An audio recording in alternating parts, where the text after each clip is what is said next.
નમસ્કાર વિદ્યાર્થી મિત્રો, વેટ ડિજિટલ એજ્યુકેશનમાં આપ સર્વે મિત્રોનું હાર્દિક સ્વાગત છે। વિદ્યાર્થી મિત્રો, આજે આપણે જોવાના છીએ ધોરણ 11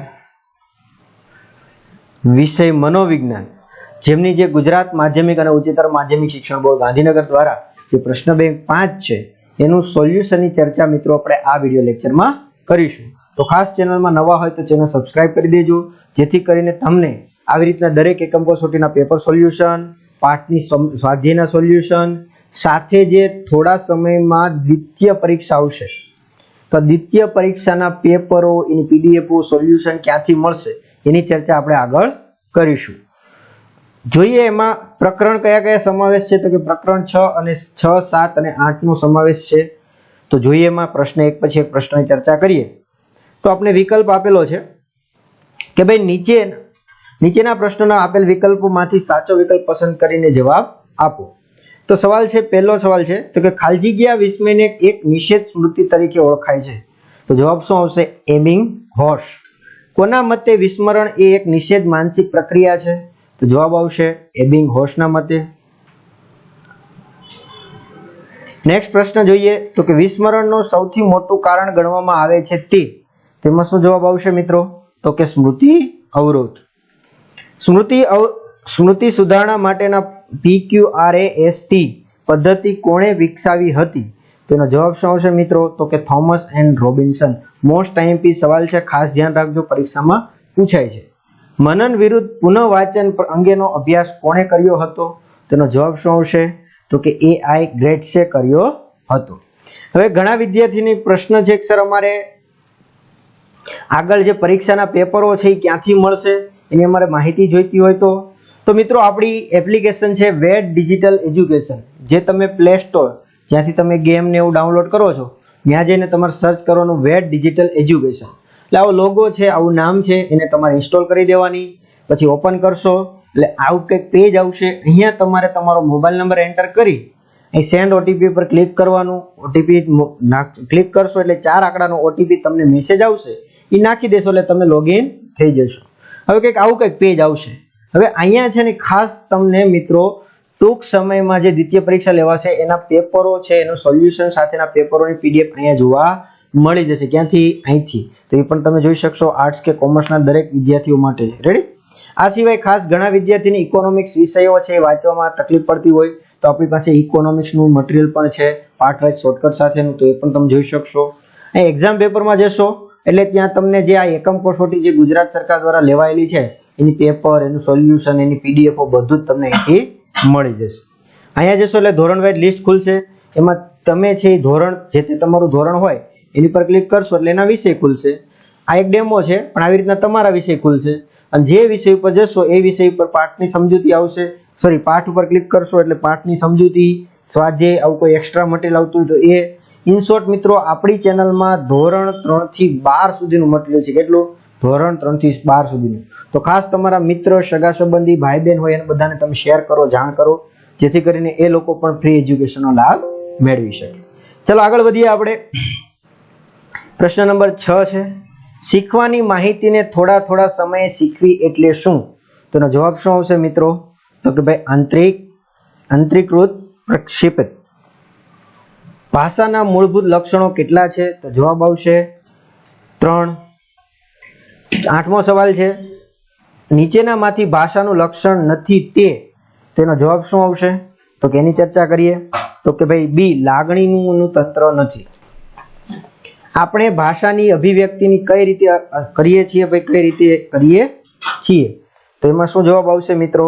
તો કે ડી, આપેલ પૈકી બધા જ। વાણીના લઘુત્તમ એકમને શું કહે છે? તો એને કહેવાય છે ધ્વનિ એકમ। ભાષાના નાના અર્થપૂર્ણ એકમ શું છે? તો એને શું કહેવાશે મિત્રો? મોર્ફિમ। ખાસ યાદ રાખજો, પ્રશ્ન આઈએમપી છે। 12મો સવાલ છે, વડીલો કે મોભાદાર વ્યક્તિને વિનંતી કે સૂચન કરી શકાય, આદેશ આપી શકાય નહીં, આ બાબતે ભાષાના કયા પાસાનું સૂચન કરે છે? તો જવાબ આવશે સામાજિક શાસ્ત્ર સંદર્ભલક્ષી પાસું। નેક્સ્ટ 13મો સવાલ જોઈએ, વાણી વિકાસને વાતાવરણના સિદ્ધાંત કોણે આપ્યો હતો? તો જવાબ આવશે BF સ્કિનરે। કયા મનોવૈજ્ઞાનિકનું માનવું છે કે વિચાર ભાષાને ઘડે છે? તો જવાબ આવશે જીન પિયાજે। કોના મતે ભાષા અને વિચારનો ઉદ્ગમો જુદા જુદા હોય છે? તેમાં જવાબ શું આવશે મિત્રો? તો કે લેવ વાયોગોત્સ્કી. વાણી વિકાસનો જન્મજાત સિદ્ધાંત કોણે આપ્યો હતો? તો જવાબ આવશે નોઆમી ચોમાસ્કી. સંકેતો કે સંદેશાઓને મોકલવાની અને ઝીલવાની પ્રક્રિયા એટલે તેને શું કહેવાશે મિત્રો? પ્રત્યાયન. 18મો સવાલ જોઈએ. ખાલી જગ્યા દર્શાવે છે કે સંદેશો મોકલનાર સંદેશો આપવા માટે કેટલો સફળ છે? તો પ્રતિપુષ્ટિ. અશાબ્દિક પ્રત્યાયનનો અર્થ અન્ય કઈ બાબત તરીકે અભ્યાસ કરે છે? તો જવાબ આવશે શરીરની ભાષા. ખાલી જગ્યા વ્યક્તિની સામાજિક અપીલનું સૂચક છે. તો જવાબ શું આવશે મિત્રો? તો કે ભાઈ વ્યક્તિનું વ્યક્તિત્વ. 21મો સવાલ છે. પર્સનાલિટી કઈ ભાષાનો શબ્દ છે? તો કે અંગ્રેજી ભાષાનો શબ્દ છે. પણ પર્સનાલિટી શબ્દ કઈ ભાષાના કયા શબ્દ પરથી ઉતરી આવ્યો? જો ખાસ ધ્યાન રાખજો, આ શબ્દ કઈ ભાષાનો છે? તો અંગ્રેજી છે. પણ આ શબ્દ કઈ ભાષા પરથી ઉતરી આવ્યો છે? તો જવાબ આવશે લેટિનના પર્સોના પરથી ઉતરી આવેલો છે. ભારતીય દર્શનશાસ્ત્રમાં વ્યક્તિત્વના કેટલા પ્રકારો આપ્યા છે? તો એમાં જવાબ આવશે B3. જો આ ખાસ યાદ રાખજો, આ સ્વાધ્યાયમાં છે પણ આ નથી ખાસ.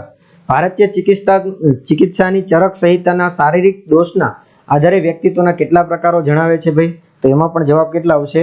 B3. શરીરના બંધારણના આધારે વ્યક્તિત્વના પ્રકારો કોણે આપ્યા છે ભાઈ? તો એમાં આવશે ક્રેસ્મર એન્ડ સોલ્ડ. આગળ વધીએ આપણે. 26મો સવાલ સરસ મજાનો આપેલો છે. ઈડ, ઈગો અને સુપર ઈગો વિશેની સમજૂતી કોણે આપી હતી? તો કે સિગમન્ડ ફ્રોઈડે. કયા મનોવૈજ્ઞાનિકને એવું માનવું છે કે બાળક વિકાસનું મૂળભૂત પ્રેરક કામવૃત્તિ છે? તેનો જવાબ શું આવશે? સિગમન્ડ ફ્રોઈડ. વ્યક્તિત્વનો સ્વ સિદ્ધાંત કોણે આપ્યો છે? તો કે કાર્લ રોજર્સે. વ્યક્તિત્વનો સ્વાર્થકના સિદ્ધાંત કોણે આપ્યા છે? તો કે પણ કોણ આવશે? Karl Rogers. નેક્સ્ટ સવાલ છે.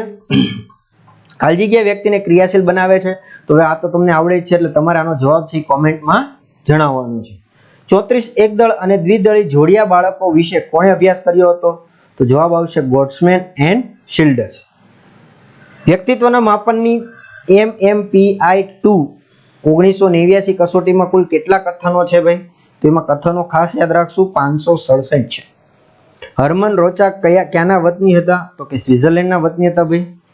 ચાલો, હર્મન રોચાકની શાહીના ડાઘની કસોટીમાં કુલ કેટલા કાર્ડ હોય છે? તો જવાબ આવશે C, 10 કાર્ડ હોય છે. ટેટ નું કોણે વિકસાવી છે ભાઈ? તો એમાં આવશે મોર્ગન અને મરે વિકસાવી છે. આગળ વધીએ. પ્રશ્ન એટલે કે વિભાગ બી ની ચર્ચા કરીએ, જેમાં આપણે એક એક ગુણના પ્રશ્નો જોવાના છે. તો જોઈએ, વિસ્મરણ એટલે શું? તો અહીંયા તમને જવાબ આપેલો છે. વિસ્મરણ એટલે શું? તો કે કોઈ બાબત, માહિતી કે અભ્યાસ ભૂતકાળમાં શીખ્યા હોય અને એ પછી જ્યારે તે માહિતીનું પુનરાવર્તન કરીએ તો તે પૂર્ણ સ્વરૂપમાં ન થાય ત્યારે તે પ્રક્રિયાને વિસ્મરણ કહે છે. વિસ્મરણના નિર્ધારકો જણાવો. તેનો જવાબ શું આવશે? તો કે ભાઈ વિસ્મરણના નિર્ધારકો છે કયા કયા છે? તો વિસ્મરણના નિર્ધારકો છે તો કે સંકેતાત્મકની નિષ્ફળતા, સંગ્રહની નિષ્ફળતા, પુનઃપ્રાપ્તિની નિષ્ફળતા, દ્રઢીકરણની નિષ્ફળતા, ક્ષય, અવરોધ, પ્રેરિત વિસ્મરણ, આ બધા એની નિર્ધારકો છે. આગળ વધીએ. ચોથો સવાલ, ત્રીજો સવાલ, અતિ શિક્ષણ એટલે શું? ડાયરેક્ટ મિત્રો આપણે આમાંથી ચર્ચા કરતા જઈએ કેમ કે આમાં લાઈનમાં જ છે બધા. તો જોઈએ કે ભાઈ કોઈ પાઠ્ય કે વિષયને સંપૂર્ણ રીતે શીખી લીધા બાદ પણ જો તેના મહાવરો ચાલુ રાખવામાં આવે તો તેને અતિ શિક્ષણ કહે છે. અતિ શિક્ષણ એટલે કોઈ પણ બાબતને વારંવાર યાદ કરવી. સ્મૃતિ અવરોધ એટલે શું? તો કે જો કોઈ શીખેલી બાબત કે માહિતી પરનું પહેલાનું કે પછીનું શિક્ષણ અવરોધરૂપ બને છે અને તેની વર્તમાન શિક્ષણ પર ખૂબ જ વિપરીત અસર પડે તો તેને સ્મૃતિ અવરોધ કહે છે. સ્મૃતિ અવરોધ કયા બે પ્રકારના થાય છે? તો કે સ્મૃતિ અવરોધના બે પ્રકાર છે ભાઈ. તો કે પૂર્વ ક્રિયા અવરોધ અને અનુક્રિયા અવરોધ. નેક્સ્ટ સવાલ છે, ભાષાની વ્યાખ્યા આપો. તો કે સેન્ટ્રોકાના મતે ભાષા એ પ્રતીકોનું તંત્રના આધારે મૌખિક, લેખિત અને સંકેતોમાં રચાયેલું પ્રત્યાયનનું એક સ્વરૂપ છે. ભાષાના લક્ષણો જણાવો. તો કે ભાષાના 3 લક્ષણો છે: પ્રતીકોની ઉપસ્થિતિ, નિયમોનો સમૂહ અને પ્રત્યાયન. 10મો સવાલ જોઈએ. ડાયરેક્ટ કઈ ઉંમરના બાળક બળબડની અવસ્થામાં પહોંચે છે? તો કે 6 માસની આસપાસની ઉંમરના બાળકો છે એ કઈ અવસ્થામાં પહોંચે છે? તો કે બળબડ અવસ્થામાં પહોંચે છે.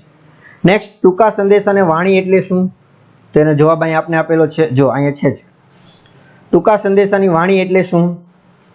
તો કે બાળક જ્યારે 18 થી 20 મહિનાનું થાય ત્યારે તે 2 શબ્દો ભેગા કરીને બોલવાનું શરૂ કરે છે. 2 શબ્દોને વાણી દ્વારા એ મોટા ભાગે અમુક ક્રિયાઓ અભિવ્યક્ત કરે છે. આને ટૂંકા સંદેશાની વાણી કહે છે. સંદેશા વહનમાં માધ્યમને શું કહેવામાં આવે છે? તો કે માધ્યમને શું કહેવાય? પ્રણાલી. અસરકારક પ્રત્યાયનના કૌશલમાં કોણે કોણે વિકસાવવા પડે છે ભાઈ? તો કે અસરકારક પ્રત્યાયન કરવા માટે કેટલાક સામાન્ય કૌશલ્યો એટલે કે પ્રેક્ષક સંદેશો મોકલનાર અને ગ્રાહક સંદેશો ઝીલનાર એમ બંનેની જે વિકસાવવા પડે છે. ભાષાનો મૂળભૂત હેતુ શું છે? તો કે ભાષાનો મૂળભૂત હેતુ પરસ્પર એકબીજા સાથે પ્રત્યાત્મન કરવાનો છે. ધ્વનિ એકમ એ કોને કહે છે? તો કે ધ્વનિશાસ્ત્રીય પાસામાં મૌખિક ભાષાના વપરાતા વિવિધ મૂળભૂત ઉચ્ચારકો કે ધ્વનિઓનું વિશ્લેષણ થાય છે. વાણીના મૂળભૂત ઉચ્ચારકોને ધ્વનિ એકમ કહે છે. કોના મત મુજબ ભાષાનો વિકાસ શિક્ષણના સિદ્ધાંતને આધારિત થાય છે? તો કે વર્તનવાદીઓના મત મુજબ ભાષાનો વિકાસ શિક્ષણના સિદ્ધાંત આધારિત થાય છે. 17મો સવાલ, પ્રત્યાયન પ્રક્રિયાને 4 લક્ષણો જણાવો. તેને ગતિશીલતા, જટિલતા, તંત્ર સ્વરૂપ અને કાર્યકારક સ્વરૂપ. નેક્સ્ટ સવાલ છે, બહેરા મૂંગા બાળકો કઈ રીતે પ્રત્યાયન કરે છે? તો કે બહેરા મૂંગા બાળકો છે શારીરિક સંકેતની રીતેથી પ્રત્યાયન કરે છે. અશાબ્દિક પ્રત્યાયનના કઈ કઈ બાબતોનો સમાવેશ થાય છે? તો અહીં સરસ મજાનો છે, તમે વિડીયો પોઝ કરીને છે વાંચી શકશો. ચાલો આગળ વધીએ. માનવતાવાદી અભિગમના પ્રણેતા કોણ છે? તો કે માનવતાવાદી અભિગમના પ્રણેતા કાર્લ રોજર્સ અને મેસ્લો હતા. વ્યક્તિત્વને અભિગમનો છે નામ લખો ભાઈ. તો અહીં તમને સરસ મજાના નામ આપી દીધા છે. જો વ્યક્તિત્વ પ્રકારલક્ષી અભિગમ, વ્યક્તિત્વ ગુણલક્ષી અભિગમ, મનોત્યાત્મક અભિગમ, માનવવાદી અભિગમ અને વાર્તનિક અભિગમ. કેન્દ્રીય ગુણ લક્ષણ એટલે શું? તો અમુક એક જ ગુણલક્ષી વ્યક્તિની જીવન નિષ્ઠા હોય એવું જ બહુ જ ઓછા પ્રમાણમાં જોવા મળે છે. મોટાભાગના વ્યક્તિઓમાં એક અધિપતિ ગુણ લક્ષણ નહીં પરંતુ કેટલાક કેન્દ્ર ગુણ લક્ષણ તેમના વર્તનોને પ્રાધાન્ય ભેગા હોય છે. ટેટનું પૂરું નામ તો કંઈ આપેલું છે, થીમેટિક એપ્રોસ્ટિનેશન ટેસ્ટ એટલે કે વિષય પ્રત્યક્ષ કસોટી. અસંભવિત સ્વ એટલે શું? તો કે વ્યક્તિ જ્યારે ભવિષ્યમાં કેટલા વ્યક્તિ બની શકે તેમ છે તેનો વિચાર કરે તો તેનો સંભવિત સ્વ કહેવાય છે. આગળ વધીએ. માનવતાવાદી અભિગમમાં કયા 2 સિદ્ધાંતો નોંધપાત્ર છે? તો કે જો કાર્લ રોજર્સનો સ્વ સિદ્ધાંત અને મેસ્લોનો સ્વ સાર્થકનો સિદ્ધાંત. વ્યક્તિત્વ વિકાસ પર અસર કરતા પરિબળો જણાવો. તો જૈવિક પરિબળો, શારીરિક પરિબળો, મનોવૈજ્ઞાનિક પરિબળો, સામાજિક અને સાંસ્કૃતિક પરિબળો. વ્યક્તિત્વનું માપન કોને કહેવાય? તો કે વ્યક્તિત્વનું વિશ્લેષણ કરવા અને માપવાના ઔપચારિક પ્રયત્નોને વ્યક્તિત્વનું માપન કહે છે. વ્યક્તિત્વના માપનના ધ્યેયો શું છે? તો કે જે વ્યક્તિત્વ વર્તનની ગુરુત્તમ ચોકસાઈથી લઘુત્તમ ભૂલોવાળી આગાહી કરવી તે વ્યક્તિત્વનું માપનનું ધ્યેય છે.